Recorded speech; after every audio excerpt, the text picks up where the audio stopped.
class valedictorian is Pavel Dounaevski.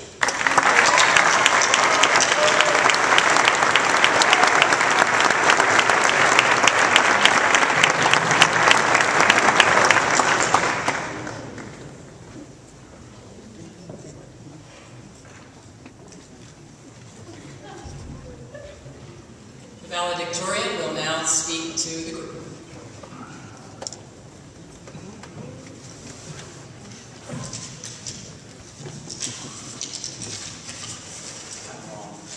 Bear with me. Good afternoon, class of 2012. I'll try to keep this short and sweet since I can see all these anxious cadets who are trying to escape. First of all, I'd like to thank Valley Forge staff and administration for putting up with my antics for over 2 years. Colonel Hood and Mr. Malone, your patience is unbelievable. To the cadre of Valley Forge RTC department, I think all I learned was how to do a proper push-up and to answer a question with another question, but it could be mistaken. A special thanks goes to Sergeant Winberry, who expanded my vocabulary with such gifted and talented words. And finally, the most sincerest gratitude goes to my family and friends, who never gave up on me and allowed me to go to bed before my 10 o'clock bedtime. So I watched a couple of videos on valedictorian videos on YouTube to get inspiration for my speech, but all I found was Rebecca Black singing "It's Friday, Friday," so I gave up hope on that dream. So please bear with me as this class geek decides to paint to you a picture of my establishment. I realized that this place breeds animals, not in a negative way. We all cadets who 2 years ago took up that oath and took that mighty step to be leaders somewhere in this world and make it their own.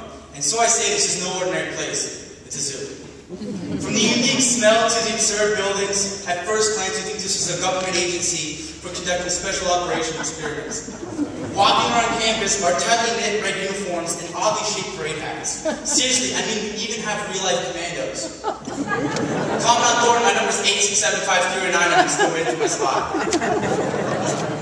I vividly remember those young husband showers and those foul smells, the 0.30 yearly wake-ups, and the numerous emails sent out by Staff Sergeant Stefani revising over 1,000 DR notes.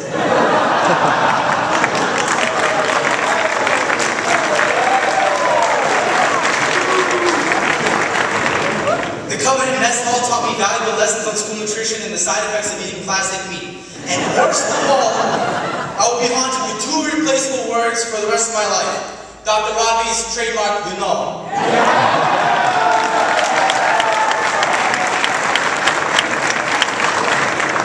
Dr. Robbie, don't worry, we counted for you and we repeated it 625 times. In one class. Oh, and don't forget Dr. Murray's hour-long rants on material that literally had nothing to do with history, such as the Randolph photo poster right next to President Obama's birth certificate. And of course, Murray's 3 life rules that I won't mention because I feel like I need to take a shower after I say it. But this place is special. It's one of a kind. And forever will be in our past, just like Major Schmidt's 19 years speech.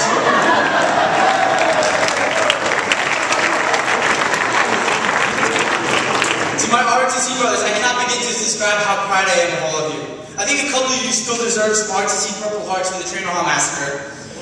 And Rocco, while you can't be at Hogwarts, Narnia is only a wardrobe away.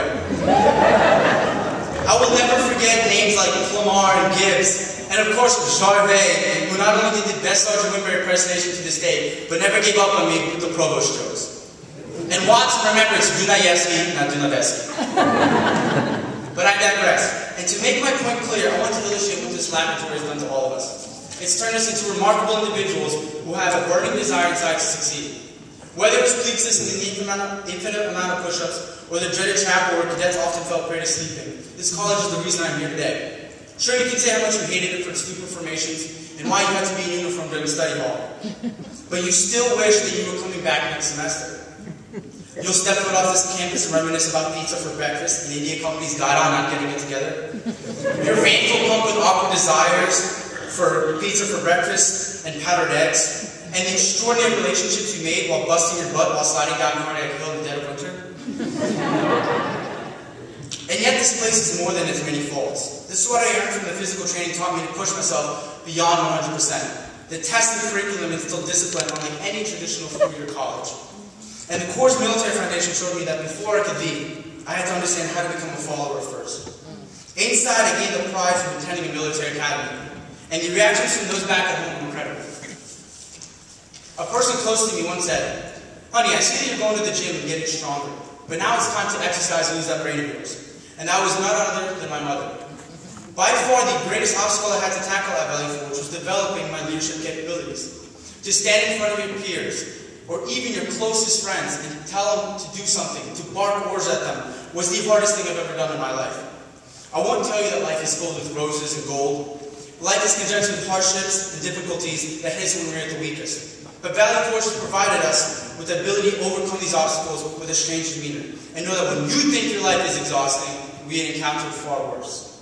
To describe this place in one speech is impossible. And while some of you cannot understand the subliminal jokes and humor within it, I hope that you can extract whatever you can from the people that actually took part in my speech. Collect and cherish these moments and memories as if they're your own experiences, and protect that pride within. No one will truly understand what we went through in 730 days, and our testimonies will only spark curiosity. But understand that there is no place on earth similar to Valley Forge or the people within it. 1001 Eagle Road will always be with me in heart and soul, and the adventures and the friendships that I have made will stand the test of time. It is one thing to share a story with somebody, but it's tenfold to experience it with a buddy beside you. Take nothing for granted, but accept everything with gratitude. Carpe diem. Thank you.